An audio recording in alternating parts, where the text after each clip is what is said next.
Hello, friends. If you're curious about the movie Hercules, 2014, you're in the perfect place.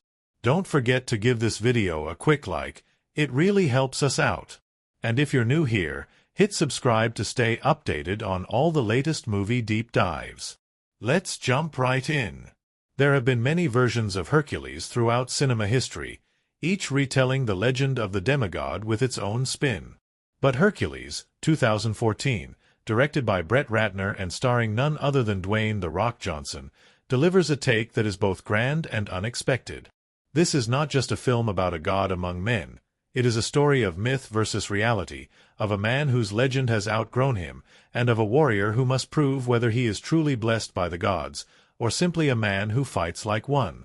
From the moment the film begins, we are thrust into a world of warriors and warlords, where empires are built on blood and power, and where the name of Hercules echoes through the land as a force of nature.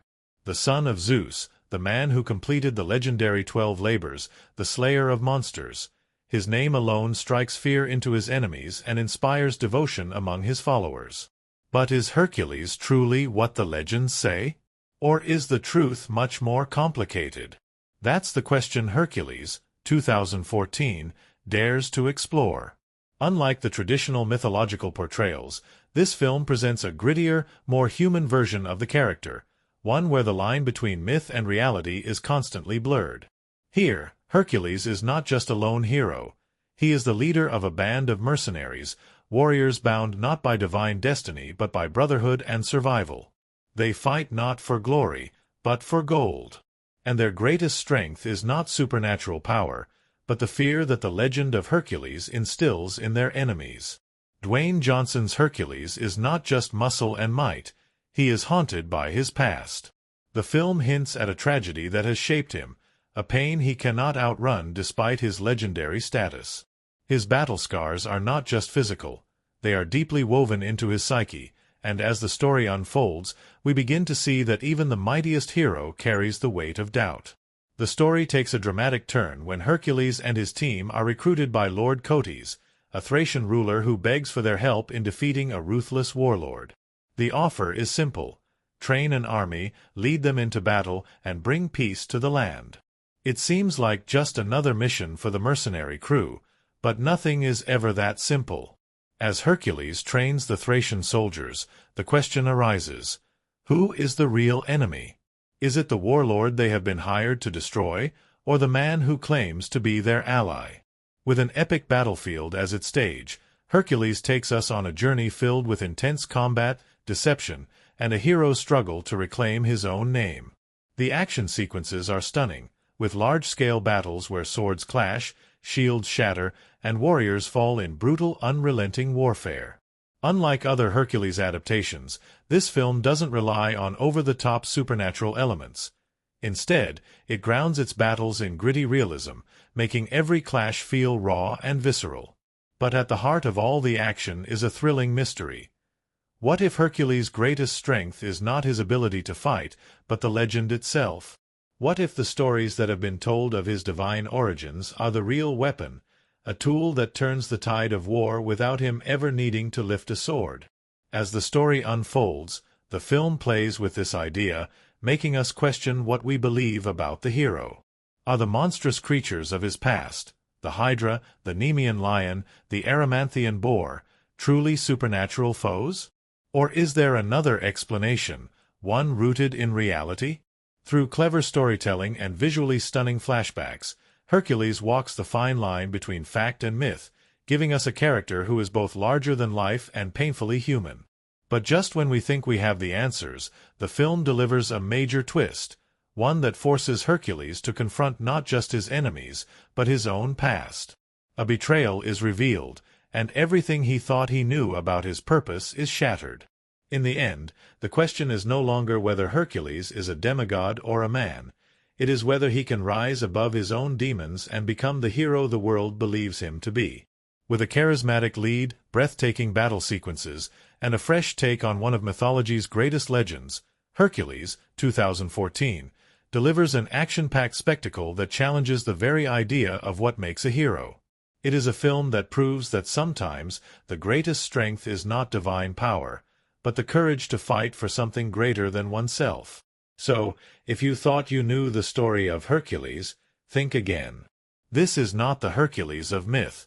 This is something far more real, raw, and thrilling. And trust me, you won't want to miss a second of it. The story of Hercules, 2014, begins not with a god among men, but with a legend whispered through battlefields, a name that strikes both fear and awe into the hearts of warriors. The opening moments are a stunning retelling of the myth of Hercules, the son of Zeus, a demigod blessed with supernatural strength, a hero who completed the legendary 12 labors, slayer of the Nemean lion, destroyer of the Hydra, conqueror of impossible challenges. But is any of it true?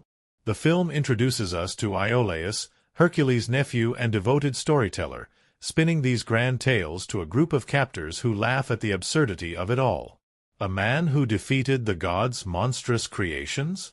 A warrior who cannot be killed? They don't believe it. And yet, just as they prepare to execute Iolaus, Hercules himself appears, a towering figure, battle-worn, eyes filled with an unshakable presence. Without hesitation, he tears through his enemies with precision and force, saving Iolaus in a brutal and efficient display of combat. But Hercules is not alone. He is not just one warrior. He is a leader of warriors, a band of mercenaries, each as skilled as they are deadly. There is Autolycus, a master of blades and deception, always ready with a sarcastic remark. There is Atalanta, a fierce archer who never misses her mark, her movements fluid as she takes down enemies from a distance. There is Tydeus, a savage fighter who speaks only in action, his body a testament to a life of war. And there is Amphiaraus, the seer, who believes his fate is already written, accepting his place in the world with both wisdom and humor. They are not gods. They are mercenaries, warriors for hire who travel from battlefield to battlefield, their skills available to the highest bidder. And at the center of it all is Hercules, a man whose name alone is worth 1,000 soldiers. The world believes he is a demigod, but the truth is far more complicated. Is Hercules truly the son of Zeus, or just a man whose legend has grown larger than life? That question lingers over every moment, and the answer seems to shift depending on who tells the story. Their next mission arrives in the form of a desperate plea. Lord Cotys, ruler of Thrace, seeks their help in defending his kingdom from a vicious warlord named Rhesus. Thrace's forces are weak, untrained farmers who have no chance against the bloodthirsty armies that threaten their home. Cotys offers Hercules his weight in gold, if he can train the Thracian army and lead them to victory. It seems like a straightforward job, but something feels off. Thracian army and lead them to victory. It seems like a straightforward job, but something feels off. Cotys speaks of Rhesus as if he is a monster, a force of destruction that cannot be reasoned with. But Hercules has heard stories like this before. He has fought kings who lie, warlords who twist the truth, and rulers who use heroes as nothing more than weapons to secure their own power. Still, gold is gold, and Hercules and his band agree to train the soldiers of Thrace for war. What follows is a transformation, not just of the soldiers, but of the perception of Hercules himself. Through grueling training, discipline, and strategy, he forges a true army, turning fearful farmers into warriors who fight with conviction. But his true weapon is not his sword, it is his legend. His presence alone inspires men to believe in the impossible, and that belief is more powerful than any divine strength. As the Thracians grow stronger, Hercules begins to face his own demons. He is haunted by visions of his past, of his wife and children, of a tragedy that he cannot escape. The world calls him a hero, but deep inside, he carries a guilt that no amount of victories can erase. His dreams are filled with shadowy figures, blood-soaked memories, and a voice that whispers his greatest fear, that he is not a hero at all, but a cursed man doomed to bring destruction wherever he goes. The first major battle against Rhesus' forces is a test of everything Hercules and his warriors have built. The Thracians, once weak and afraid, stand their ground. The mercenaries, each an elite fighter, tear through their enemies with ruthless efficiency. Hercules himself is a force of nature. his every move reinforcing the myth that he is more than just a man. But something doesn't add up. Rhesus' army is strong, but they fight with a discipline that suggests something more than mere barbarian raiders. And then, Hercules comes face to face with Rhesus himself. The warlord is not a monster, not a mindless destroyer, but a man who knows far more than he should. And in that moment, something shifts. Hercules realizes that he may be fighting the wrong war. But the battle has been won, and Thrace celebrates. Cotys rewards Hercules and his warriors, elevating him in the eyes of his people. The demigod of legend has proven himself once again. Yet in the shadows, the truth waits to be revealed. Who is the real enemy? What secrets have been buried beneath the myth?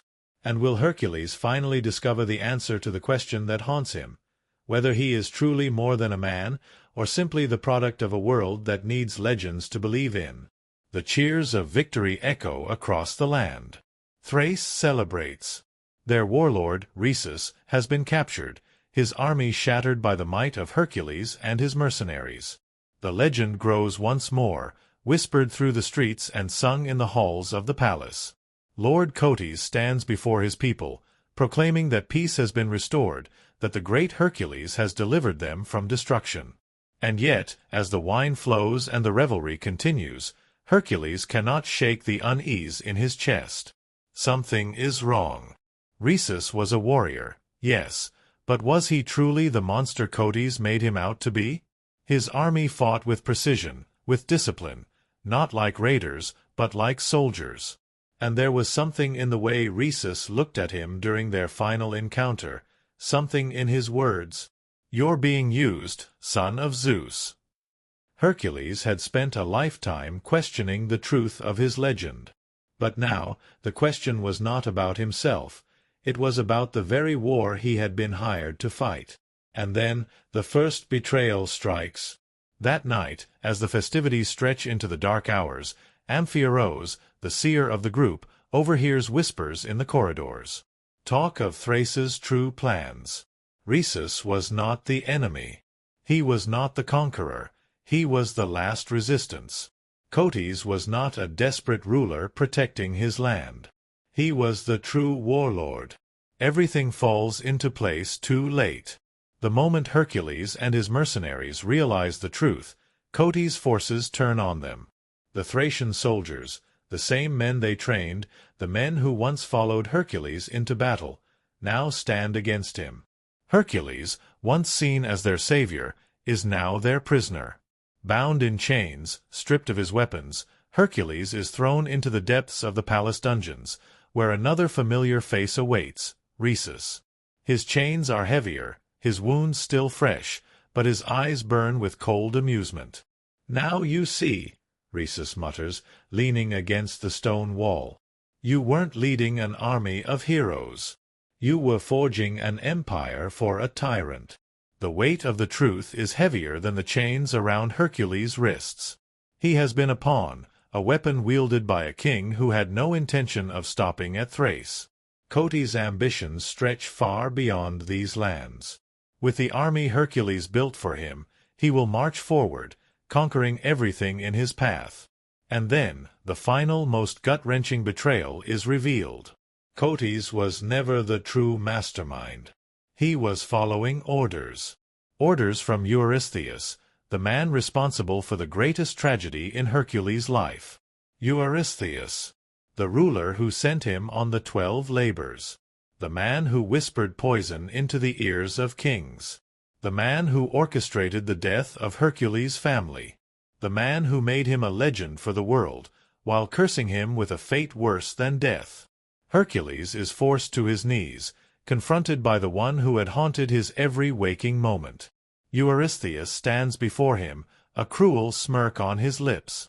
"You played your role well, Hercules," he sneers.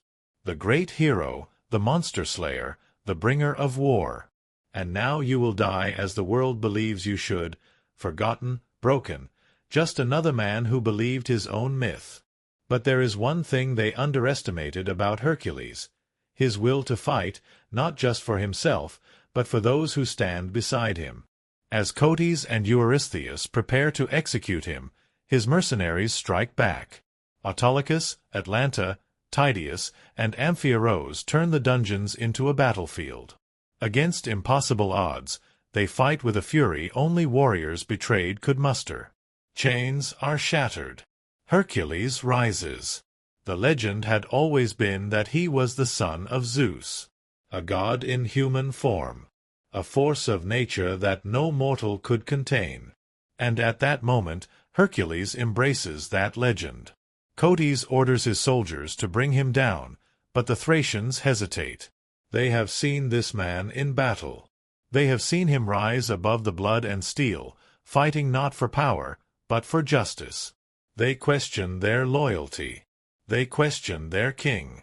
And then, with a roar that shakes the very foundations of the palace, Hercules does the impossible.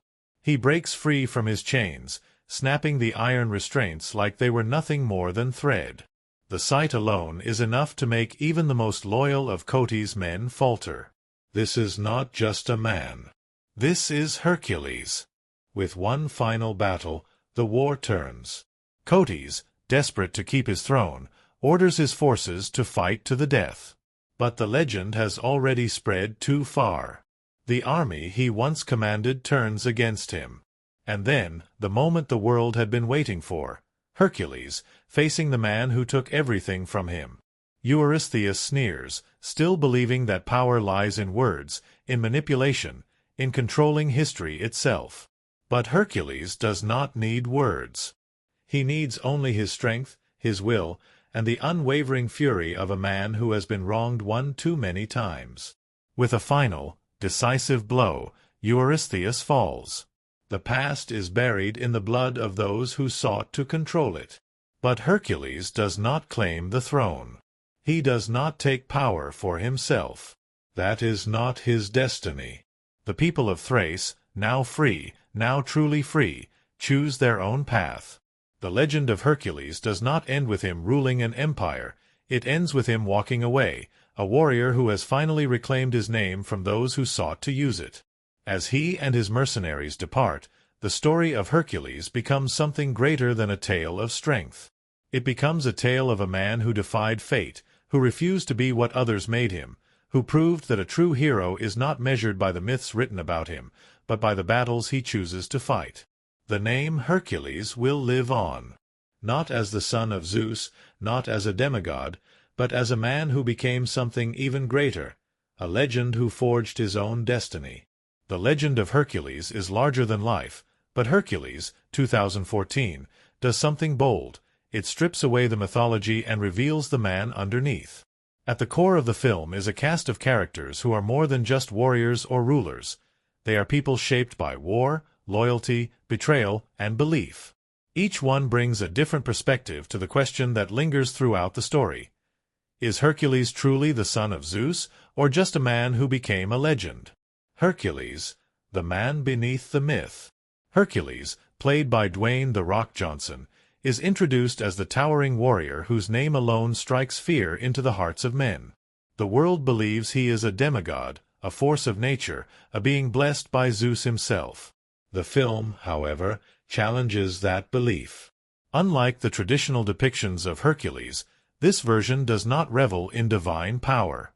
He is a man haunted by his past, broken by loss, and struggling under the weight of his own legend. The story hints at a deep trauma, the massacre of his wife and children, an event that casts a long shadow over him. He does not seek glory. He does not crave war.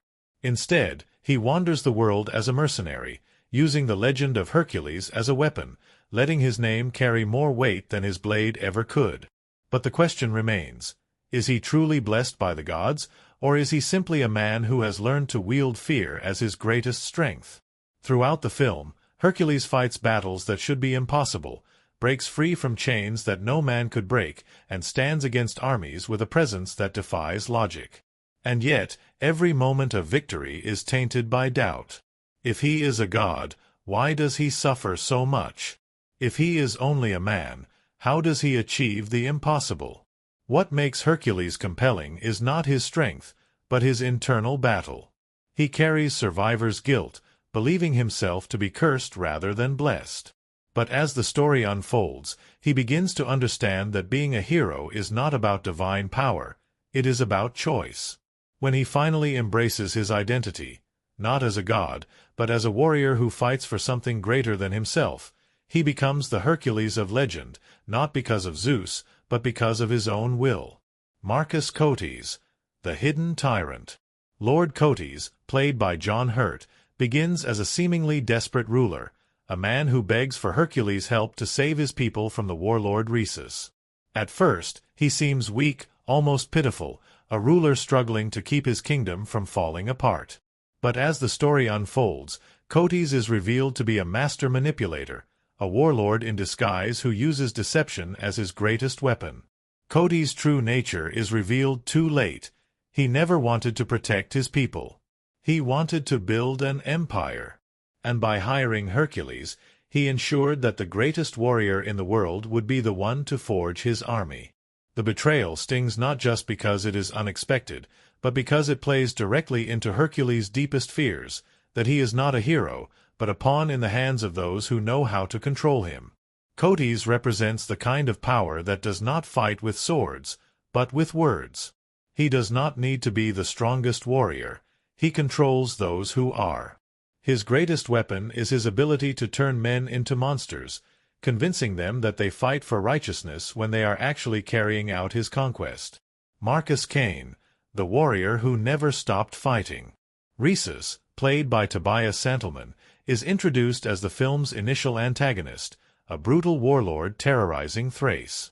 But the truth is far more complicated. When Hercules finally captures Rhesus, we see a warrior who does not cower, who does not beg for mercy, who does not fear death. Instead, he speaks the truth. Hercules was never fighting a war against evil. He was fighting a war for a tyrant. Rhesus is not just a villain. He is a man who has spent his life resisting tyranny. In many ways, he is the reflection of what Hercules could have been, a warrior who fights, not for gold, but for something he believes in. And when the truth is revealed, he does not revel in Hercules' suffering. He simply states what has been clear all along: you were being used. His presence in the film is brief, but powerful.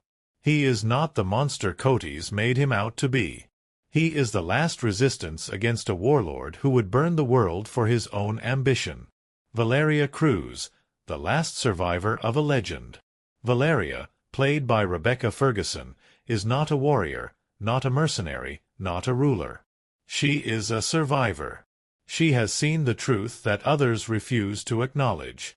She knows that Hercules is not a god, but she also knows that he is something more than just a man. Throughout the film, Valeria plays a quiet yet crucial role. She watches Hercules closely, not as a follower, but as someone trying to understand whether he truly believes in the legend he has become. Unlike the others, she does not fight for money, nor does she fight for power. She fights because she believes in something greater. Her belief in Hercules is not based on myth, it is based on what she sees. She sees a man who stands against impossible odds. She sees a man who suffers but continues to fight. And in the end, she realizes that whether or not he is a demigod does not matter. He is Hercules because he chooses to be. The mercenaries, warriors bound by blood and honor. Hercules does not fight alone. His band of mercenaries are not just side characters, they are his family. Each one has their own motivations, their own reasons for fighting, but together they are the heart of the film.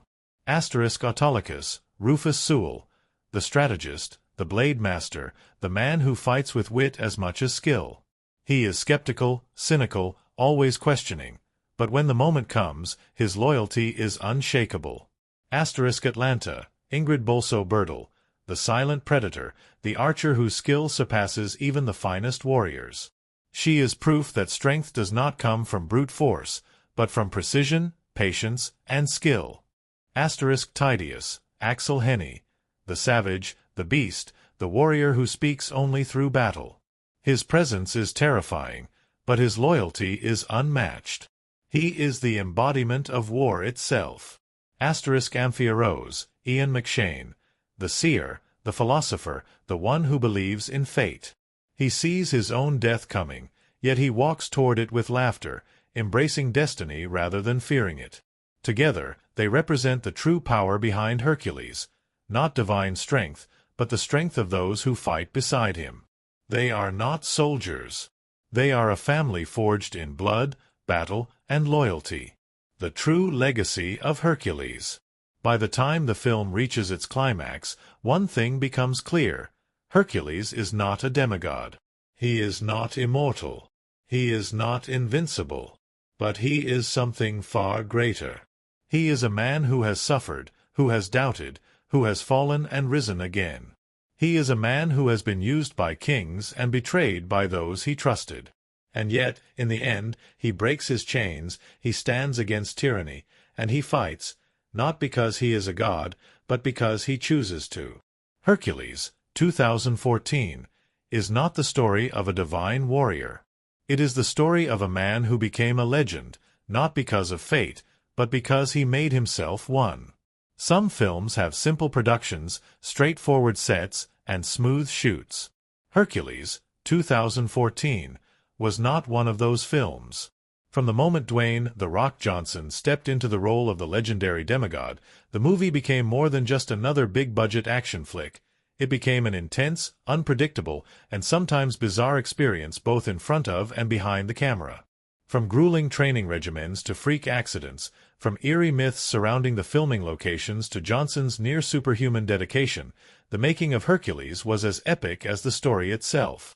The transformation of Dwayne Johnson, more than just muscle. Anyone who knows Dwayne Johnson knows that he is one of the most physically impressive actors in Hollywood. But for Hercules, he took it to another level. His training was borderline insane, pushing his body past its limits to embody the most powerful warrior in legend. Johnson didn't just bulk up, he restructured his entire workout routine to look like a living Greek sculpture.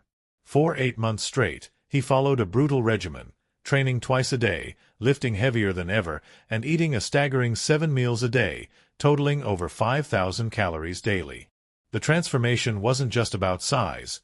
Johnson wanted to move like Hercules, to fight like Hercules, so his training included weapon drills, combat movement, and stamina-building workouts designed to mirror the intensity of ancient warriors. And then, there was the insane Hercules makeup process. The film required hours of prosthetics and hair work each day to transform Johnson into a battle-worn warrior. His beard alone had multiple layers of special effects makeup, designed to make it look both regal and rugged. The most painful part? The lion's head he wears in battle. The Nemean lion head was real. Kind of. One of the most iconic visuals in the film is Hercules wearing the head of the Nemean lion, a beast he supposedly killed as part of his 12 labors. But here's the crazy part. The lion's head prop weighed over 40 pounds. Johnson had to wear this heavy, realistic lion pelt and headpiece during key scenes, which made fighting and moving almost unbearable. During one take, the weight of the lion's head actually caused his neck to lock up, nearly leading to a severe injury. Despite this, he refused to use a lighter version of the prop, insisting that the authenticity was necessary for the character. A near-fatal accident during filming. While Johnson is known for being a powerhouse, even he wasn't immune to the dangers of an intense action movie shoot. One of the most terrifying moments on set happened during the filming of a brutal battle sequence when Johnson was using real iron chains in a scene where Hercules is captured. The chains, meant to look like they were impossible to break, were heavy and unyielding. During an action take, something went wrong. One of the chains snapped violently and whipped back toward Johnson's face. The force was strong enough that it could have shattered his skull or blinded him. Johnson later described the moment, saying, "If that chain had hit me just an inch to the left, we wouldn't be talking right now." After the accident, production briefly shut down to assess the danger, and they ultimately modified the chains for safety. But Johnson, he insisted on finishing the scene. A haunted filming location?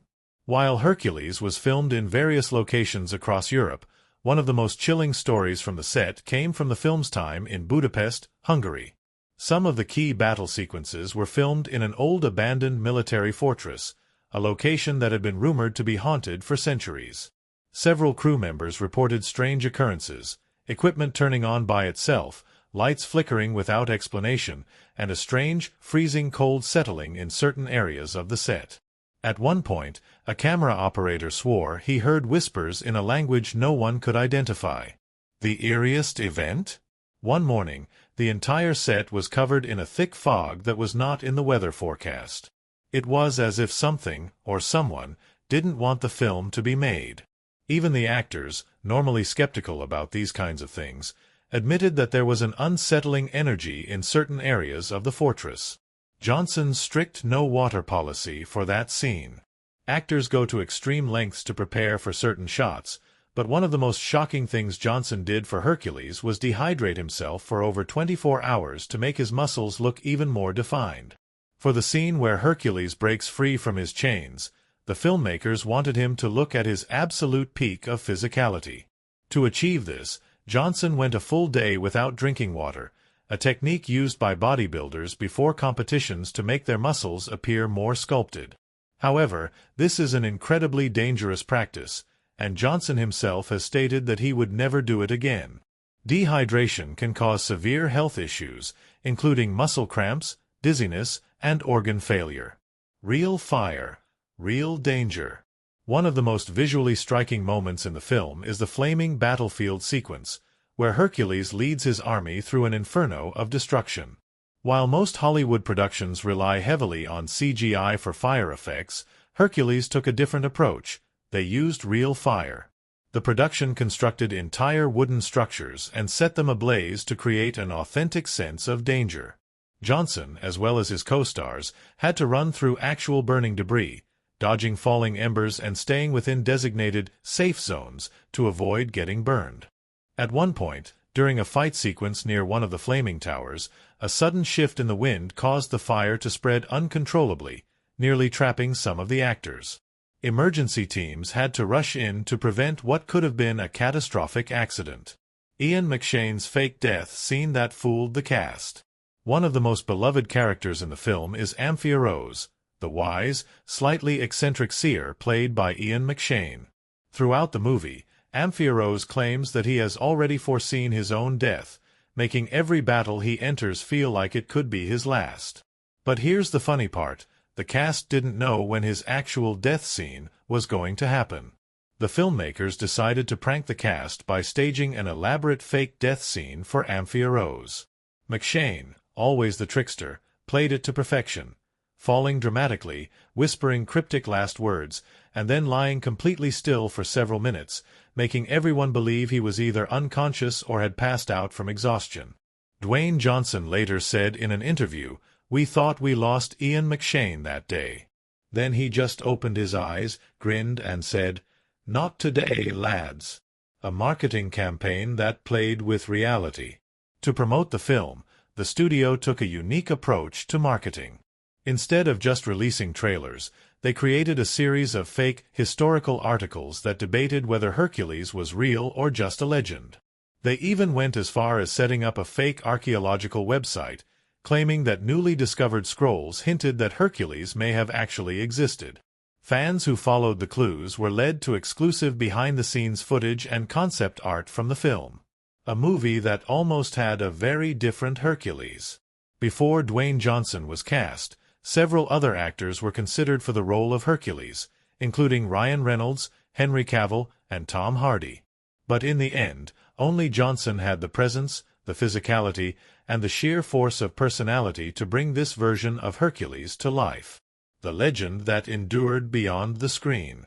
Hercules, 2014, was more than just an action movie. It was a production that tested its cast and crew in ways they never expected. From dangerous stunts to eerie filming locations, from grueling training regimens to near-fatal accidents, the making of Hercules became a trial worthy of the demigod himself.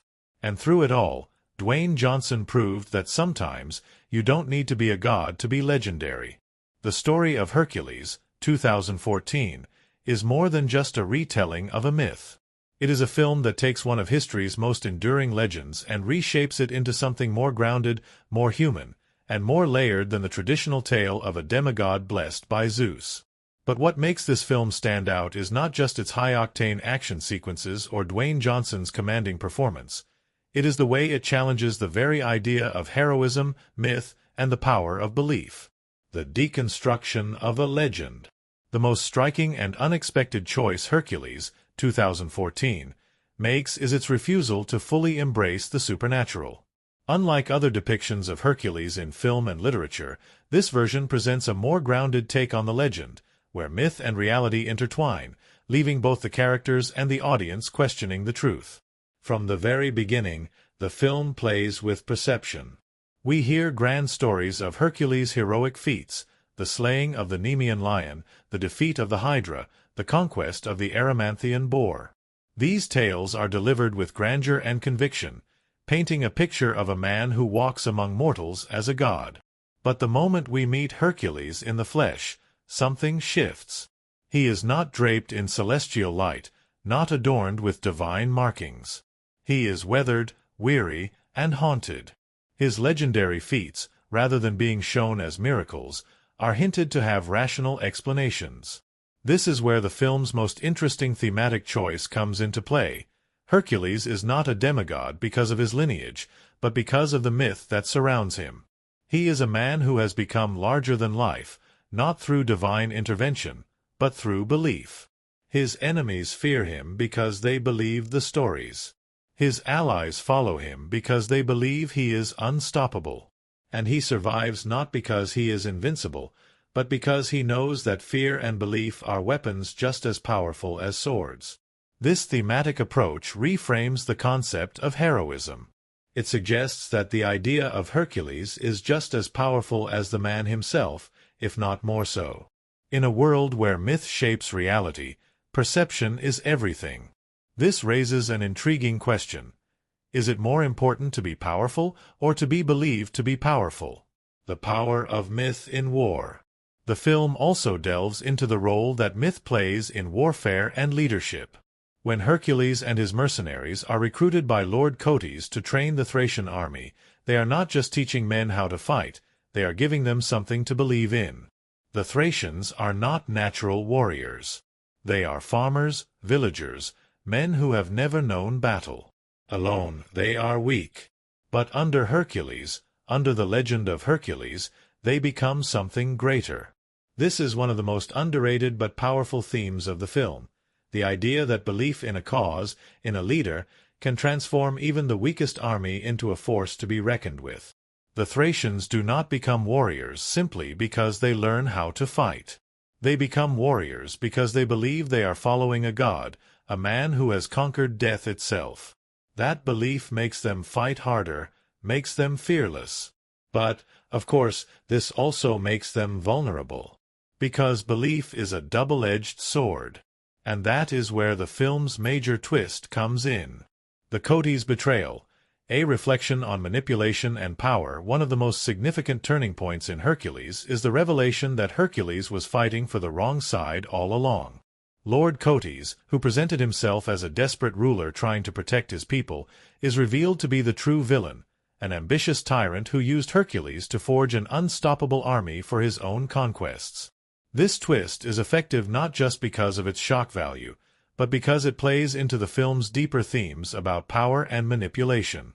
Hercules, for all his strength and experience, was deceived because he saw himself as just a mercenary. He did not stop to question who he was fighting for.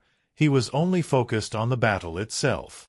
This moment forces him to confront the reality that being strong is not enough. Knowing why you fight is just as important.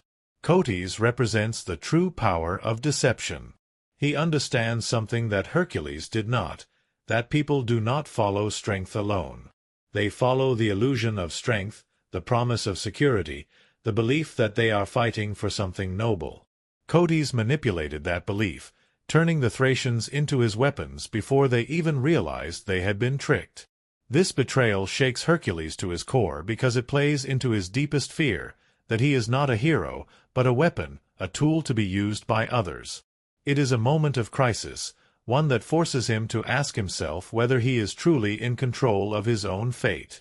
Breaking the chains, a symbol of Hercules' true power. The moment that defines Hercules, more than any battle, more than any legend, is when he breaks free from his chains. Leading up to this moment, he has been captured, humiliated, and forced to reckon with his identity. Cotys and Eurystheus mock him, reminding him that he is just a man, that his strength is nothing more than a story, that without the myth, he is nothing.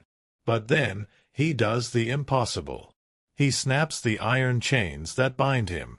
This moment is pure cinematic catharsis, a direct and powerful visual representation of Hercules breaking free from the control of others, of rejecting the idea that he is just a pawn in someone else's war. And what makes it so effective is that it does not give a definitive answer to the question that has lingered throughout the film. Is he truly a demigod? Or is he simply a man who refuses to be defeated? The beauty of this moment is that it does not matter. What matters is that Hercules chooses to believe in himself. The final battle, reclaiming his name. By the time Hercules faces Cotys in the final battle, he is no longer just a mercenary. He is no longer just a man who fights for gold. He has embraced his identity, not as a demigod, not as the son of Zeus, but as a warrior who fights for something greater than himself. The battle is not just about defeating Cotys. It is about reclaiming his own name. Throughout the film, Hercules has been haunted by the deaths of his wife and children, by the fear that he was responsible for their demise. Cotys and Eurystheus used that doubt against him, twisting it into a weapon. But in the end, Hercules proves that his strength does not come from Zeus, from legend, or from fear. It comes from the people who stand beside him, from the ones who believe in him not as a god, but as a man. The film's impact and reception. Hercules, 2014, was met with mixed reviews upon its release, with some praising its fresh take on the myth while others criticized it for not fully embracing its supernatural elements. But over time, it has gained a following among fans who appreciate what it was trying to do: deconstruct a myth and explore what makes a hero truly legendary. In a genre where most heroes are gods, aliens, or invincible warriors, Hercules stood out as a man who became a legend not through divine power, but through sheer will. The true meaning of Hercules. At its core, Hercules, 2014, is about identity, belief, and the power of myth. It challenges us to question whether greatness comes from birthright or from the choices we make. It reminds us that stories have power, not just in shaping history, but in shaping who we choose to be. And in the end, it leaves us with one unforgettable truth. It doesn't matter if Hercules was a god. What mattered was that he never stopped fighting. The Making of Hercules, 2014, a legendary feat of filmmaking. The journey to bring Hercules, 2014, to life was nothing short of an epic quest in itself. From intense physical transformations to elaborate battle sequences, from ancient myths brought to life with practical effects to near-fatal accidents, The Making of Hercules was as much a test of endurance as any of the 12 labors themselves. It wasn't just a movie, it was a grueling test of physicality, creativity, and sheer determination, both in front of and behind the camera. The goal was to create a version of Hercules unlike any seen before, one that felt raw, grounded, and steeped in historical realism. This was not a film of gods throwing lightning bolts or mystical beings guiding fate. This was a film about warriors, strategy, and the idea that a man's greatest weapon is not his strength, but the legend that surrounds him. But to make this vision a reality, the cast and crew had to push themselves beyond their limits. The Herculean transformation. Dwayne Johnson's most intense training ever. Dwayne "The Rock" Johnson was already known for his superhuman physique, but for Hercules, he took his training to an entirely new level. This wasn't just about looking strong.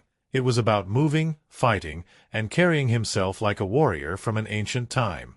For 8 months straight, Johnson followed a brutal twice-a-day training regimen, sculpting his body into that of a warrior who had lived 1,000 battles. His routine included heavy Olympic weightlifting to develop mass and power, combat training with weapons experts to master swordplay, axe fighting, and hand-to-hand combat, Endurance conditioning to prepare for long battle scenes where he had to fight for hours without rest. Dieting at extreme levels, eating up to 7 meals a day, consuming nearly 5,000 calories daily, and following a strict protein-heavy, clean diet to maintain his build while staying lean. But what made it even more insane? Johnson would wake up at 3:30 a.m. every morning to train before even stepping onto set. Filming an action epic is exhausting enough, but he made sure he never missed a workout so that he could truly embody the physicality of Hercules. And then there was the dehydration technique, a dangerous but widely used Hollywood trick. Before filming his shirtless scenes, Johnson went over 24 hours without drinking water to enhance muscle definition. This is an extreme practice, one that bodybuilders use before competitions, and Johnson himself later admitted that it was one of the most intense things he had ever done. "I would never do it again," he later said in an interview. But for Hercules, I wanted to push myself to a place I had never been before. The brutality of real stunts and practical effects. The filmmakers wanted to ensure that Hercules felt as authentic and grounded as possible, meaning less CGI and more practical effects. Unlike many modern action films that rely on green screens, this production emphasized real locations, real fight choreography, and real danger. One of the biggest challenges was filming large-scale battle sequences. Instead of digitally creating thousands of soldiers, they hired hundreds of extras, real stunt performers and trained martial artists who could perform intense fight choreography in real time. The results? Massive, real battlefields filled with clashing swords, shields, and war cries. Explosions and fire sequences filmed on set, not added in post-production. Hercules' iconic lion pelt, which was a real 40-pound prop that Johnson had to wear during key scenes. Combat sequences that were rehearsed for months to ensure brutal, fluid movement without looking staged. And then there were the stunts. One of the most terrifying moments during filming happened when Johnson was nearly crushed by real iron chains. In one of the film's most defining scenes, where Hercules, chained and beaten, summons all his strength to break free, the chains weren't just props. They were real, heavy metal. During one particularly intense take, one of the chains snapped unexpectedly, recoiling toward Johnson's head. If it had struck him just a little differently, it could have caused serious injury or even been fatal. The crew froze, terrified, but Johnson barely missed a beat. He shook it off and insisted they keep filming. That wasn't the only time things got too real. During a battle scene, a flaming set piece collapsed unexpectedly, nearly trapping some of the actors beneath it. Emergency teams rushed in to ensure everyone was safe, but the fire sequences were so intense that they had to be constantly monitored. A set with a dark history, the Haunted Fortress. Many of the large-scale battle sequences were filmed in Budapest, Hungary, where ancient fortresses and ruins provided the perfect setting for Thrace's war-torn lands. But as it turned out, one of the filming locations had a terrifying history. One particular location, a centuries-old abandoned military stronghold, was rumored to be haunted. Crew members reported strange occurrences. Equipment would turn on and off by itself. Chilling cold spots would appear, even in the summer heat. Unexplained shadows were seen moving across stone walls. Some claimed they heard whispers in an unknown language late at night. At first, most of the cast and crew dismissed these experiences, until one morning, when an entire row of camera monitors started glitching at the same time, displaying nothing but static. No one could explain it. Even Johnson, normally a skeptic about supernatural stories, admitted that there was something unsettling about that place. "I've been on a lot of sets," he said. "That one? Something was definitely watching us." The McShane fake death prank. If there was one person on set who made sure things stayed light-hearted, it was McShane, who played Amphiarose, the seer. McShane, a veteran actor with a reputation for being equal parts charming and mischievous, decided to pull one of the greatest pranks ever on his castmates. Since his character was always predicting his own death, McShane and the director set up a fake death scene just to mess with everyone. During what appeared to be a regular rehearsal, McShane suddenly collapsed dramatically, whispering his final words as though his character had met his fate. The cast gathered around, convinced this was part of the script, until McShane just laid there, completely still, for several minutes. Concerned, Johnson and Rufus Sewell, Autolycus, went to check on him, only for McShane to suddenly snap his eyes open and yell, "Not today, lads!" The entire cast erupted in laughter, while the crew nearly had heart attacks. A box office gamble that paid off. Despite Hercules being a fresh take on Greek mythology, many questioned whether it could succeed, especially when it was competing with other big-budget action films that summer. But thanks to Dwayne Johnson's star power, its marketing campaign, and its unique approach to storytelling, it outperformed expectations. The film grossed over $244 million worldwide, making it one of the highest-earning films of the summer. Audiences praised its gritty, realistic take on the Hercules myth. Johnson's performance and physical transformation were widely celebrated. Though it wasn't the fantasy-heavy Hercules many expected, it earned a place among the best modern warrior epics. The Legacy of Hercules, 2014. At the end of the day, Hercules, 2014, wasn't just about a legendary hero, it was about the power of belief, the grit of real warriors, and the sheer force of human will. Behind the scenes, it was a film that pushed its actors, its stunts, and its storytelling to their limits. And through near-death experiences, intense transformations, and legendary pranks, the cast and crew proved something Hercules himself knew all along. It's not divine power that makes a hero. It's the will to never stop fighting. The World of Hercules, 2014, a cinematic epic in every frame. The setting of Hercules, 2014, is more than just a backdrop. It is a living, breathing world that immerses the audience in the brutality of ancient warfare, the grandeur of forgotten kingdoms, and the weight of myth. From the sun-scorched battlefields of Thrace to the haunting fortresses of warlords, every location in the film is meticulously designed to enhance the tone of the story, reflect the emotional state of its characters, and bring the legend of Hercules to life in a way never seen before. But beyond just location, Hercules relies on a distinct visual style, blending earthy realism with the grandeur of myth. Through cinematography, lighting, and visual composition, the film crafts a world that is both grounded and larger than life, a world where the line between man and God is constantly questioned. The setting as a reflection of Hercules' journey. The locations in Hercules are not just chosen for their beauty or scale, they serve as symbolic markers for Hercules' transformation throughout the film. As the story unfolds, the setting evolves, mirroring the growing tension, the shifting allegiances, and the ultimate revelation of truth. The dusty, war-torn plains of Thrace, the fragility of power. Thrace, the kingdom at the heart of the film's conflict, is introduced as a land on the brink of ruin, a kingdom desperate for salvation. Unlike the idealized visions of ancient Greece often depicted in Hollywood, Thrace in Hercules is shown as a harsh, unforgiving land, where villages are little more than charred remains and the roads are lined with the bodies of the fallen. The cinematography here is raw and unfiltered, dominated by muted earth tones, grays, browns, and faded greens, to emphasize the bleakness of war. The skies are often overcast, heavy with dust and smoke, adding to the oppressive atmosphere. Even in moments of relative calm, there is a constant sense of unease, as if the land itself has been scarred by centuries of violence. This setting does more than just establish the stakes of the war, it sets the stage for the deception that drives the story forward. Hercules is led to believe he is fighting for a noble cause, but the ruins of Thrace foreshadow the truth that lurks beneath the surface, that this war is not about salvation, but about conquest.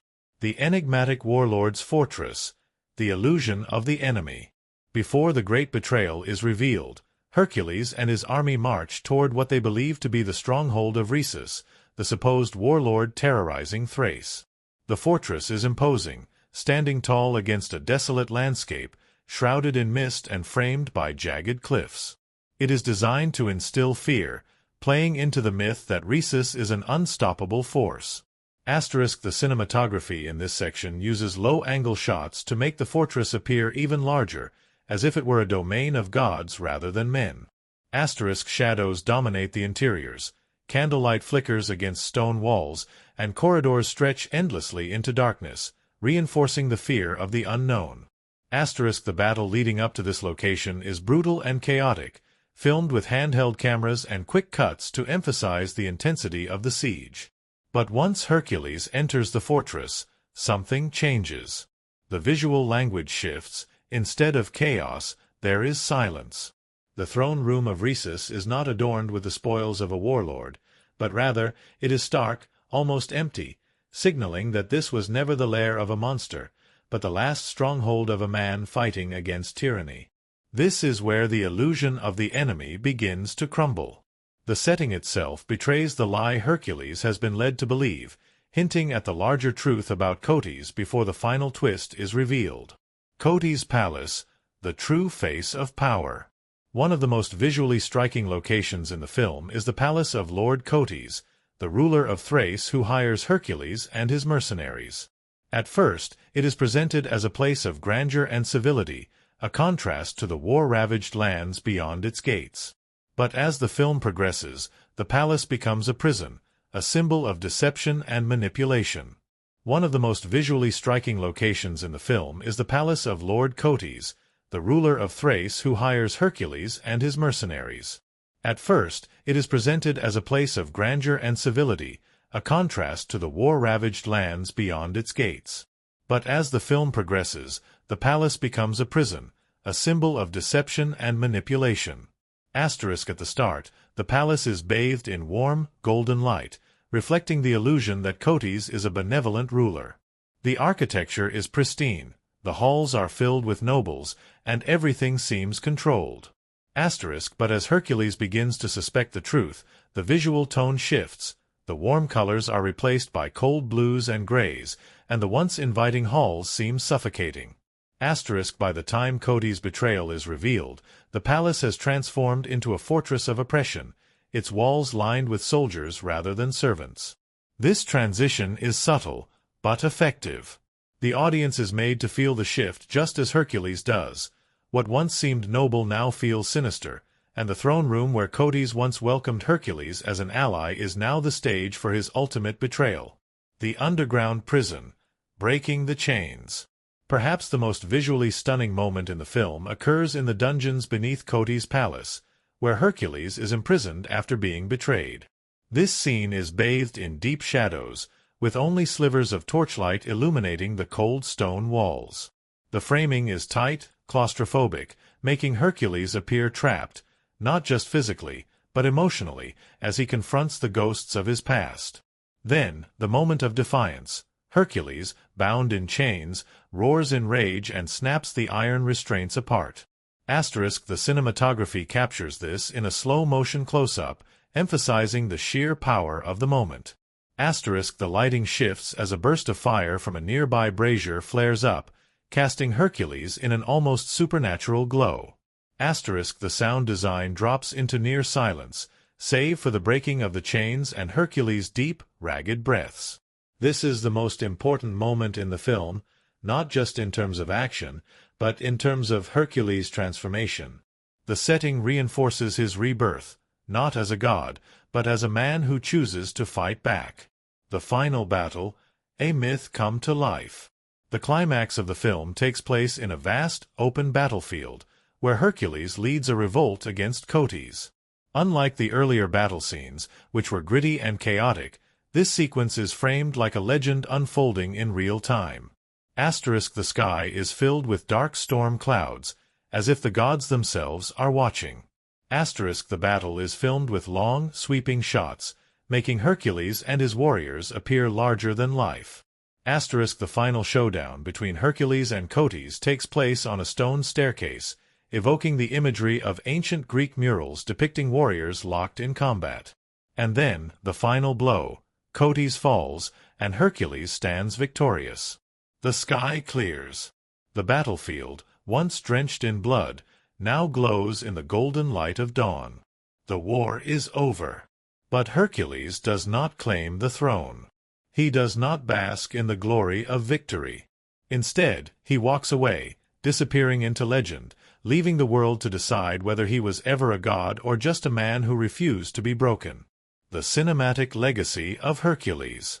Through masterful cinematography, powerful use of color and light, and a commitment to grounding the film in realistic locations, Hercules, 2014, transcends the typical action epic.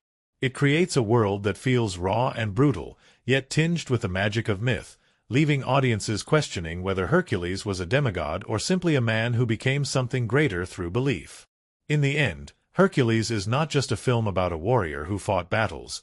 It is about a world that shaped him, a world where legends are forged in blood, steel, and unbreakable will.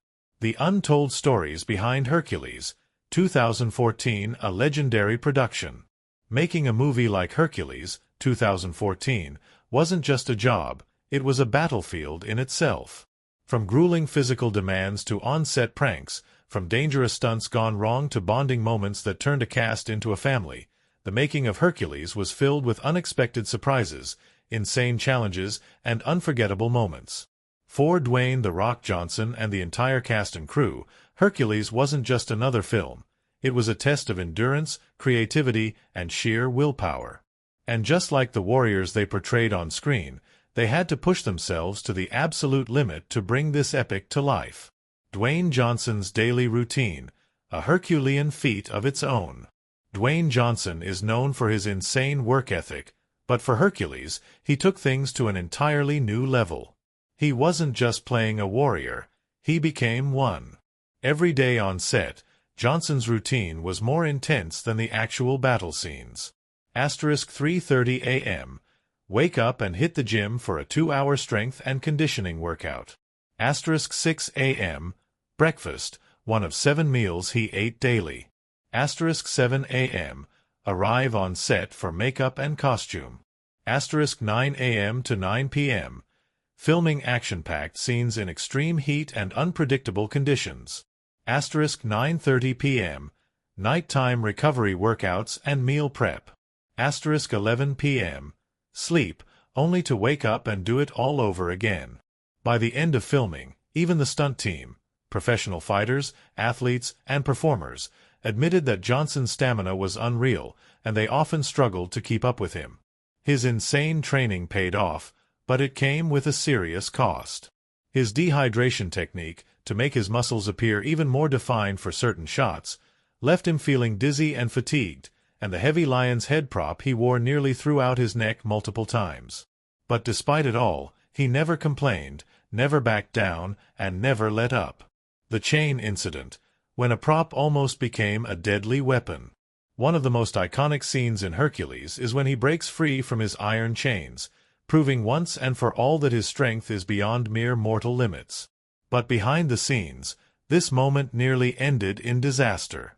Unlike many Hollywood productions, where props are made from lightweight materials, the chains used in this scene were real iron, designed to be as authentic as possible. During one take, something went horribly wrong. As Johnson pulled against the chains with full force, one of them unexpectedly snapped, not in the controlled way it was supposed to, but like a whip cracking through the air.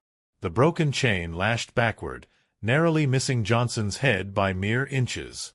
The entire crew froze, watching in horror, realizing that if the chain had struck differently, it could have caused serious injury, or worse.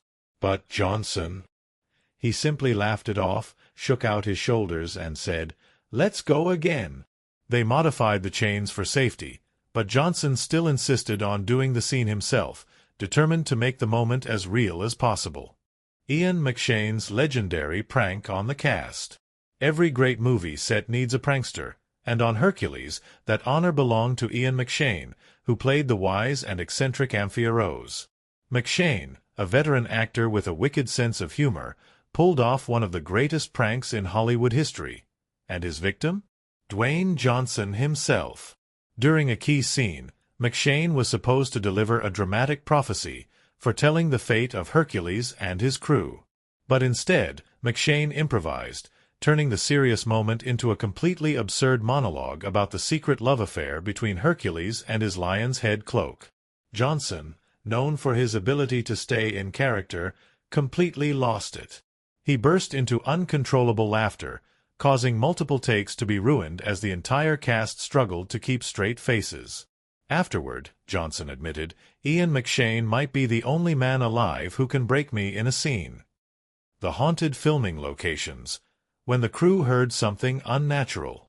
While most of Hercules was filmed in stunning natural landscapes across Hungary and Croatia, one location stood out for all the wrong reasons. A portion of the movie was shot in an abandoned fortress in Budapest, a location rumored to be haunted. The site had a dark history, once used as a military prison where countless prisoners were tortured and executed. At first, the cast and crew dismissed the rumors, until strange things started happening. Equipment malfunctioned for no reason, with cameras turning off by themselves. Multiple crew members reported hearing whispers, even though there was no one around. Some claimed to feel a sudden drop in temperature, even in the summer heat. The most unsettling moment? One night, a full row of lights flickered on and off in sequence, moving down a hallway where no one was standing. Even Johnson, who doesn't believe in ghosts, admitted that place had an energy. You could feel it. Eventually, the crew refused to film there at night, and production had to relocate certain shots to avoid further disturbances. When the fire got out of control. One of the most visually striking moments in Hercules is the flaming battlefield scene, where Hercules leads his army through fire and destruction. But what audiences didn't know is that the fire was very, very real, and at one point it nearly burned out of control. The production set up massive controlled fires to create the illusion of a burning city, but due to a sudden change in wind direction, the flames spread beyond what was planned. The crew had only seconds to react as the fire began creeping toward the main set pieces. Dwayne Johnson, instead of running, grabbed a fire extinguisher and started putting out the flames himself.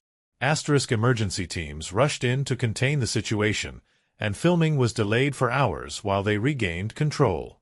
Even after the chaos, Johnson refused to leave set, staying with the crew to ensure everyone was safe before continuing with filming. The unexpected box office victory. Many Hollywood experts did not expect Hercules, 2014, to be a major success. With other mythology-based films struggling at the box office around the same time, expectations were cautiously optimistic at best. But when the film finally hit theaters, it exceeded all expectations. It earned over $244 million worldwide, making it one of the highest-grossing action films of the year. It outperformed predictions, proving that audiences loved its grounded take on the Hercules myth. Fans praised Dwayne Johnson's performance, calling it one of his most powerful and commanding roles. And just like that, Hercules went from a questionable gamble to a major victory, proving that a great story, combined with incredible action and dedicated performances, can win over even the harshest skeptics. A production worthy of a legend. Behind every battle, behind every moment of tension, behind every shot of Hercules standing tall against impossible odds, there was a team of actors, filmmakers, and crew members giving everything they had to bring the legend to life. From nearly fatal stunts to supernatural encounters, from exhausting physical training to hilarious on-set pranks, the making of Hercules, 2014, was an adventure as grand as the story itself. And in the end, just like the warriors in the film, everyone walked away knowing that they had been part of something truly legendary. The deeper meaning of Hercules, 2014 themes and symbolism. At first glance, Hercules, 2014, appears to be a straightforward sword and sandals action epic, a tale of battle, vengeance, and the might of a warrior feared by the world. But beneath its brutal fight sequences and towering heroes lies a film rich in themes and symbolism, exploring power, belief, deception, and the nature of heroism itself. This is not just a film about the myth of Hercules. It is a film about the power of myths, about how stories shape people, and about how truth can be just as powerful as fiction. The movie constantly plays with perception, forcing both its characters and the audience to question whether Hercules is truly the son of Zeus or simply a man who became legend through fear, belief, and willpower. From the towering statues of gods that loom over the characters to the chains that bind Hercules in his moment of crisis, the film is filled with visual metaphors that reinforce its larger themes. Every setting, every object, and every choice made by the characters ties back into one central question. What truly makes a hero? The theme of myth versus reality. What makes a legend? The most important theme in Hercules is the tension between myth and reality. The film opens with Hercules' nephew, Iolaus, narrating the legendary 12 labors, stories of monsters, of gods, of a man who defied the impossible. We see glimpses of Hercules battling the Nemean lion, slaying the Hydra, and conquering the Erymanthian boar. But as the film progresses, it becomes clear that these stories may not be entirely true. Was the Nemean lion truly an invulnerable beast? Or was it just a powerful predator that Hercules defeated with skill and determination? Did the Hydra truly grow multiple heads? Or was it simply a group of warriors, mistaken for something more monstrous? Was Hercules a demigod, or was his legend merely an illusion carefully cultivated to strike fear into his enemies? The movie forces us to consider the way history is written, how heroes are shaped not just by their deeds, but by the stories told about them. This is emphasized through Iolaus' role as the storyteller, constantly embellishing Hercules' past to make him seem even more powerful. Symbolism. The cloak of the Nemean lion. One of the most important pieces of symbolism in the film is Hercules' lion pelt. The story claims that he killed the Nemean lion, a beast whose hide was impenetrable. Yet, throughout the film, the lion's head sits atop Hercules' shoulders like a burden, a constant reminder of the legend he must live up to. It represents the weight of expectations, the pressure of being something more than just a man. But when Hercules finally rejects the idea that he is bound by myth, when he chooses to define himself not by what others say about him, but by his own actions, the lion's pelt becomes a true symbol of his strength, not as a demigod, but as a warrior who refuses to break. The theme of power and corruption. Who controls the narrative? One of the biggest surprises in Hercules is that the true villain is not a warlord or a monster. It is a man who wields power through deception. At the beginning of the film, Lord Cotes seems like a noble ruler, seeking Hercules' help to defend Thrace against the warlord Rhesus. But by the end, the truth is revealed. Cotes was the real enemy all along.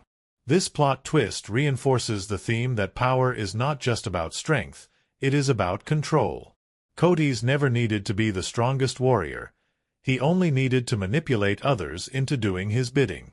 Hercules fights not for his own gain, but for what he believes is justice, only to realize too late that he has been a pawn in Cotes' ambition.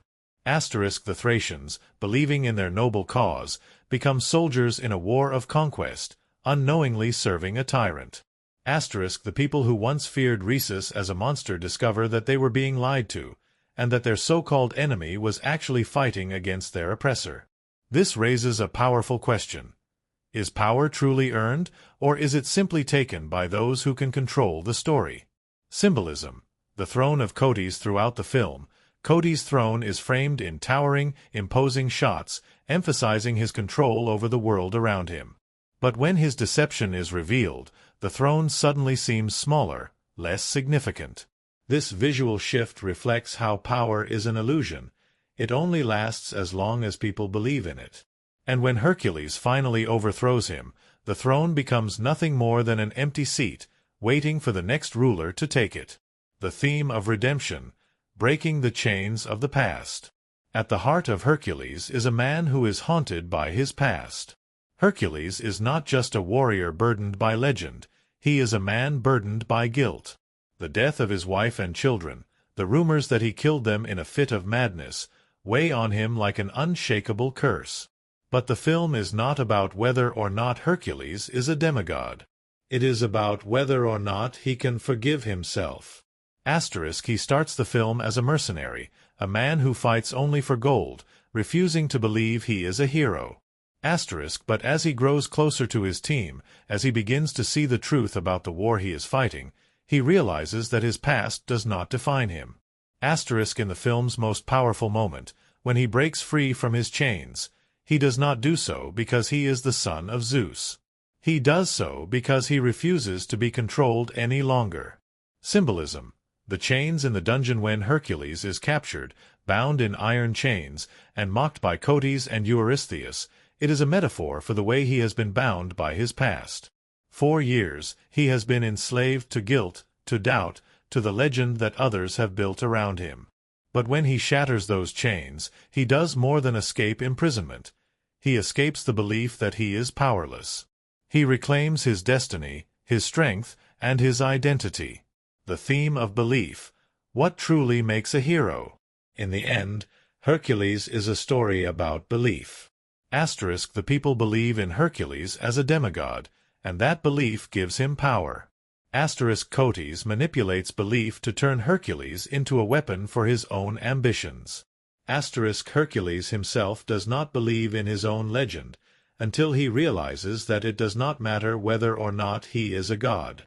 What matters is what he chooses to fight for. And this is what makes the film's final moment so powerful. When the war is won and Cotys is overthrown, Hercules does not seize the throne. He does not declare himself king, nor does he attempt to rule. Instead, he walks away, allowing others to choose their own destiny. Because a true hero does not fight for power. He fights to give others the power to decide their own fate. The Legacy of Hercules, 2014. A hero for the people. Through its use of myth versus reality, power and corruption, redemption and belief, Hercules becomes more than just an action film. It becomes a story about how legends are born, how heroes are made, and how truth is often far more powerful than myth. Hercules does not become a god. He does not need to. Because in the end, he proves that it is not divine strength that makes a hero, it is the willingness to fight, even when the world tries to break you. Crafting the epic. The filmmaking techniques of Hercules, 2014. The story of Hercules, 2014, was built on legend, deception, and the blurred line between myth and reality. But what made it come to life on screen was its unique filmmaking techniques, bold cinematography, immersive sound design, and precise editing. Every frame was constructed to immerse the audience in a world of war, deception, and heroism, and the result was a film that felt gritty, grounded, and larger than life all at once. But behind all the battles, all the grandeur, and all the spectacle was a carefully crafted cinematic experience. From the use of natural light and realistic fight choreography to the choice of camera movement and soundscapes, every decision was made with the goal of making Hercules feel visceral, powerful, and real. And, despite initial skepticism from Hollywood insiders, the film defied expectations at the box office, proving that a fresh take on an ancient legend, one grounded in grit rather than gods, could still captivate audiences around the world. A cinematic style built on myth and realism. One of the most striking choices made in Hercules was its visual style. Unlike many mythological films that embrace fantasy and supernatural spectacle, Hercules took a different approach, blending historical realism with the grandeur of myth. Director Brett Ratner and cinematographer Dante Spinotti crafted a world that felt ancient and grounded, yet infused with legendary scale. Color palette. Instead of the bright golden tones often associated with Greek mythology, the film's color palette was dominated by earthy browns, grays, and deep shadows, creating a sense of brutality and realism. This gave the film a gritty, battle-worn aesthetic, reinforcing the idea that Hercules was not a fantasy hero, but a warrior who fought in the mud and blood of real battlefields. Lighting. Much of the film was shot using natural light and firelight, emphasizing the rawness of the setting. In battle scenes, torches and sunlight created dramatic contrasts, while darker interiors reinforced the idea of secrecy, deception, and danger. Practical effects over CGI. While visual effects were used to enhance certain moments, the filmmakers relied heavily on practical effects and real sets. The massive battle sequences were staged with real warriors, and the destruction of Cotys' fortress was achieved with real explosions and stunt work rather than digital tricks. The power of the camera. Movement, framing, and immersion. One of the most impressive aspects of Hercules was how the camera was used to enhance the intensity of the story. Rather than relying on overly stylized shots, the cinematography was dynamic, responsive, and immersive, making the audience feel like they were right in the middle of the action. Handheld cameras in battle sequences. The action sequences were filmed with handheld cameras and long takes, creating a sense of urgency and chaos. Unlike the heavily choreographed fights of most Hollywood blockbusters, the battles in Hercules felt raw, unpredictable, and brutal. Low angles for mythic presence. Whenever Hercules appeared on screen, the camera often framed him from a low angle, making him appear larger than life. This subtle technique reinforced the mythic perception of his character, even in moments when his own belief in himself was shaken. Slow motion for impact. The film utilized slow motion sparingly, using it in key moments of battle to emphasize the weight of each strike. Instead of stylizing the entire fight, slow motion was used only when Hercules delivered a particularly devastating blow, ensuring that the audience felt the power behind each movement. Sound and music. The unheard battles beneath the action. A great action film is not just about what you see, it's about what you hear. And in Hercules, the sound design played an equally important role in shaping the atmosphere, building tension, and reinforcing the themes of the film. The roar of the crowd, the silence of the betrayal. The film made expert use of sound contrasts. In battle scenes, every clash of swords and roar of warriors was deafening, but in moments of betrayal, especially when Codes reveals his true intentions, the sound almost disappears, replaced by silence, breath, and the weight of realization. The music of myth and reality. Composer Fernando Velázquez created a score that blended traditional orchestral elements with raw, tribal percussion. This fusion reflected the film's dual identity, the grandeur of myth and the brutality of reality. In quieter moments, soft choral voices whispered the weight of legend, while in battle, drums and horns pounded like the heartbeats of warriors preparing for war. Weapons that sound real. The film's weapon sounds were recorded using real swords, shields, and armor, ensuring that every swing and impact felt genuine. The clang of steel, the crunch of bone, the wet splatter of blood, these sounds were designed to make every hit feel personal and painful. Editing and pacing. Keeping the action relentless. A key challenge in making a film like Hercules was balancing the action with the emotional weight of the story. Editor Mark Helfrich had the task of ensuring that the film never lost momentum, while still giving the characters room to breathe. Quick, brutal cuts in battle. Unlike stylized fight scenes that focus on elaborate choreography, the battles in Hercules were edited to feel fast, brutal, and realistic. Hits came hard and fast, with quick cuts reinforcing the urgency of survival. Long takes for emotional weight. In contrast, moments of emotional intensity, such as Hercules' confrontation with Codes, were filmed in long, unbroken takes, allowing the performances to carry the scene without distraction. Parallel editing in the betrayal scene.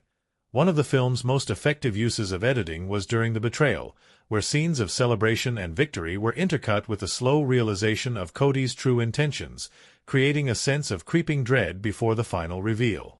The box office gamble. A surprise success. Despite being a unique take on the Hercules legend, many industry insiders were skeptical about the film's success. Competing against big-budget superhero films and franchise juggernauts, Hercules was seen as a risky standalone epic. But when it finally hit theaters, it defied expectations. Opening weekend. The film earned over $29 million domestically, outperforming several rival releases. Worldwide box office. It went on to gross over $244 million globally, proving that audiences were eager for a gritty, realistic take on mythology. Audience reception. While some critics were divided, fans praised the film's action, storytelling, and Dwayne Johnson's performance, leading to strong word-of-mouth and long-lasting popularity. What made the film stand out was its commitment to realism, its innovative cinematography, and its focus on the human side of Hercules rather than just the supernatural spectacle. The Legacy of Hercules, 2014. In the end, Hercules was more than just an action film.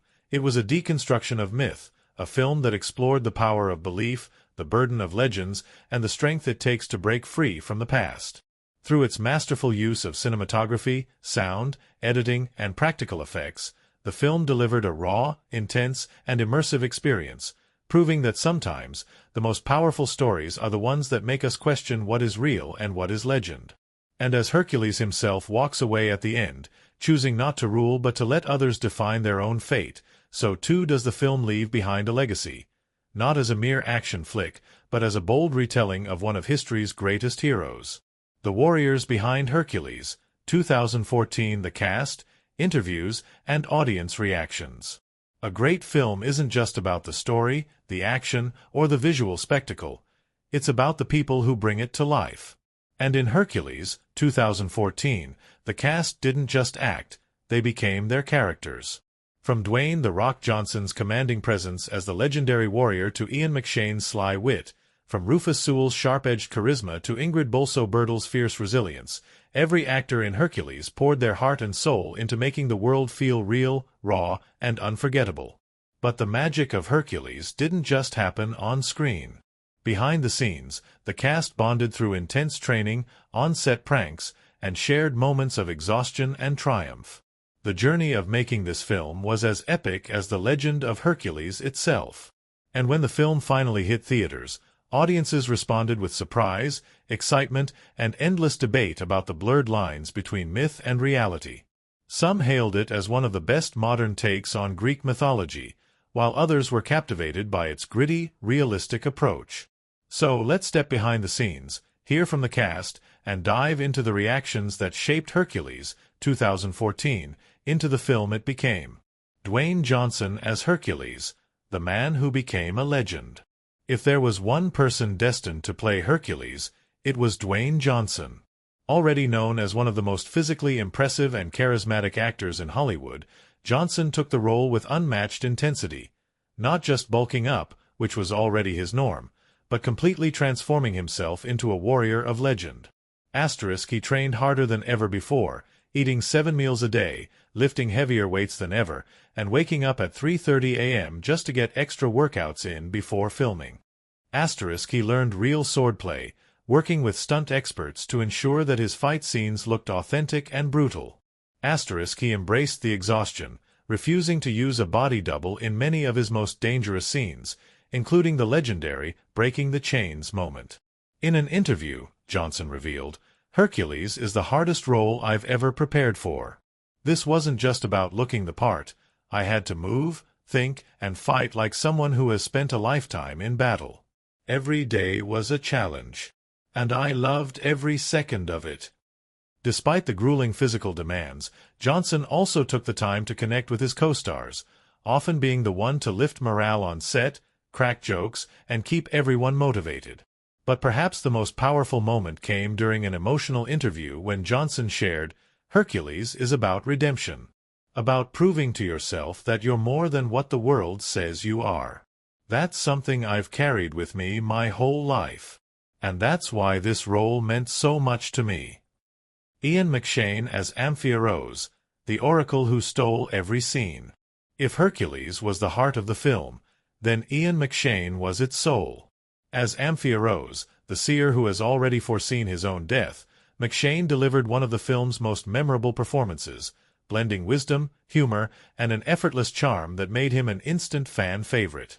Behind the scenes, McShane was known as the prankster of the cast, constantly finding ways to make his co-stars laugh, even in the most intense moments. One of his most legendary pranks happened during a dramatic prophecy scene. Instead of delivering his scripted lines, McShane completely improvised, saying, "The gods have spoken, and they say, Hercules must fight his greatest battle against an unstoppable force, known only as the rock bottom." Dwayne Johnson completely lost it, unable to keep a straight face as the entire cast burst into laughter. When asked about his experience on Hercules, McShane simply grinned and said, "I got to swing a giant axe, predict my own death, and mess with the rock every chance I got. What more could an actor ask for?" Rufus Sewell as Autolycus, the rogue with a heart of gold. Playing Autolycus, Hercules' closest ally and strategist, Rufus Sewell brought a sharp wit and a deadly edge to the role. His character was the brains of the operation, the one who always had a plan, but also the one who kept Hercules grounded.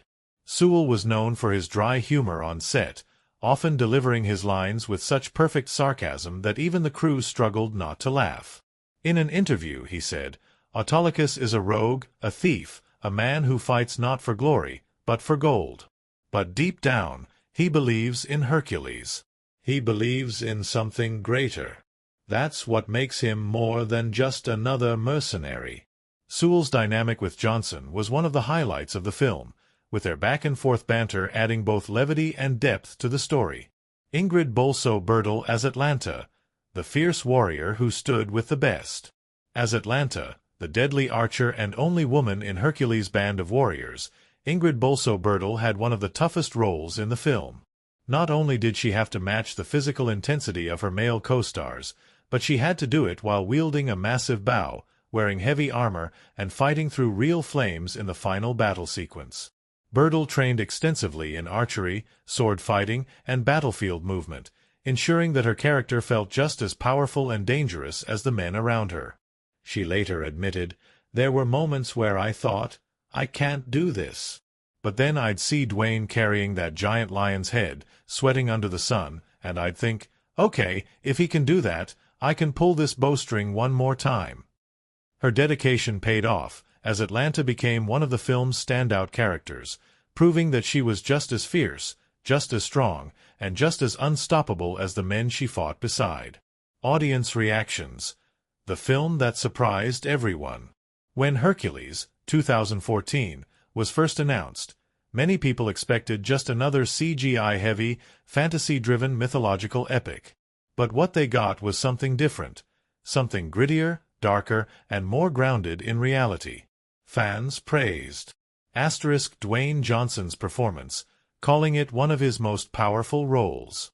The brutal, realistic fight scenes, which felt more like real historical battles than stylized Hollywood fights. The unique take on Hercules, where the myth was questioned and deconstructed, giving the story a new layer of depth. One fan wrote, "I went in expecting a fantasy movie. I walked out having seen one of the best warrior films in years." Hercules isn't just about gods, it's about what happens when the world turns against you and you have to fight back. Critics were mixed, with some praising the film's unique approach and others wishing it had leaned more into the mythological elements. But ultimately, word of mouth and audience love carried the film beyond expectations. The cast that made Hercules a legend. More than anything, Hercules, 2014, worked because the cast gave everything they had. They trained harder, fought longer, and bonded like real warriors. They carried the weight of their characters, not just in battle, but in every moment of doubt, every moment of loss, and every moment of victory. And in the end, when Hercules stands among his people, having chosen not to rule, but to walk away, it is not a moment of loss. It is a moment of freedom. And just like that, Hercules became not just a warrior, but a legend. As we reach the end of this deep dive into Hercules, 2014, it becomes clear that this film is far more than just another action-packed retelling of an ancient myth. It is a bold reimagining of a legend, a film that dares to strip away the divine and reveal the man behind the myth. It is a story of strength, deception, redemption, and the power of belief, both in oneself and in the stories that shape the world. From the moment Hercules first appears on screen, shrouded in the weight of his past, to the final battle where he chooses to define himself, rather than let others define him, Hercules takes us on a journey that is as much about identity as it is about war. It asks the question, what truly makes a hero? Is it power, or is it choice? And as we have explored, this question is woven into every layer of the film, from its cinematic style, which blends raw realism with legendary grandeur, to its characters, who are more than just warriors. They are people bound by loyalty, haunted by loss, and struggling with the weight of expectation. The journey we've taken. Through this analysis, we have uncovered the many dimensions of Hercules, 2014. The story. A film that challenges the traditional tale of Hercules, presenting a man who must rise above the legend built around him. The themes. The power of myth versus reality, redemption, belief, and deception, all coming together to redefine what it means to be a hero. The cast and performances. From Dwayne Johnson's Herculean transformation to Ian McShane's wit, from Rufus Sewell's cunning charm to Ingrid Bolso-Bertel's warrior spirit, each performance brings depth and emotion to the film. The cinematic techniques. The use of handheld cameras for battles, low angles for mythic presence, slow motion for impact, and a soundscape that immerses us in war, silence, and revelation. The challenges of production. From Johnson's extreme training regimen to a nearly fatal accident with real iron chains, from filming in haunted locations to the unpredictable dangers of real fire on set, every aspect of Hercules was a test of endurance and dedication. Audience reactions. While some expected another CGI-heavy fantasy epic, they instead got a grounded warrior film that explored what it truly means to be a hero, leading to strong audience appreciation and lasting impact. Through every battle fought, every sword swung, and every moment of doubt that Hercules endures, the film ultimately delivers a powerful message, that heroes are not born from the gods, but from the choices they make when the world demands more of them than they ever believed they could give. Why Hercules, 2014, still stands tall. Looking back, Hercules, 2014, stands apart from other adaptations of the legendary hero because it does not rely on supernatural elements or divine interventions. Instead, it presents a Hercules who is human, a Hercules who feels pain, who doubts himself, who carries guilt, but who refuses to break. This version of Hercules is not about his father Zeus, nor is it about prophecies or fate. It is about one man, facing a world that expects him to be a god, and proving that he doesn't need divine power to be great. And that is what makes Hercules a truly modern take on an ancient story. At the heart of it all is the idea of belief, not in the supernatural, but in the strength of the human spirit. Cotys and Eurystheus believed that Hercules was only powerful because of the legend that surrounded him. But by the end, Hercules proves that his power was never about myth, it was about will, about standing up, about breaking the chains that bind him, both physically and metaphorically. The final moment, walking away as a legend. Perhaps the most defining moment in the entire film is Hercules' final decision. After overthrowing Cotys and freeing Thrace, he does not take the throne. He does not claim power. Instead, he walks away. This choice is the ultimate rejection of what others wanted him to be. The world wanted him to be a god. Cotys wanted him to be a weapon. His enemies wanted him to be a monster. His allies wanted him to be a leader. But Hercules chooses to be none of those things. He chooses to be free. In that moment, the legend of Hercules is sealed. Not because he was born of Zeus, not because he won battles, but because he refused to let anyone else define him. And that, more than any war, more than any title, more than any myth, is what makes him a hero. A call to the audience. Join the adventure. If Hercules, 2014, teaches us anything, it's that stories have power. They shape history, they inspire warriors, and they challenge us to think about what is real and what is simply the stories we tell ourselves. So, if you've enjoyed this deep dive into the world of Hercules, make sure to white heavy checkmark like this video to show your support. Every click helps us continue bringing in-depth movie analyses. White heavy checkmark subscribe for more deep dives into the best films in action, mythology, and beyond. There are so many more legends to uncover. White heavy checkmark comment below. What did you think of Hercules, 2014? Did you enjoy its realistic take on the legend? Or do you prefer the more supernatural versions of Hercules' story? Let's start a conversation. Because at the end of the day, movies are not just entertainment. They are the myths of our time, shaping the way we see heroes, warriors, and ourselves. Thank you for watching, and until next time, keep exploring, keep questioning, and keep believing in the power of stories. Because you never know when you might need to break a few chains of your own. Flexed biceps fire.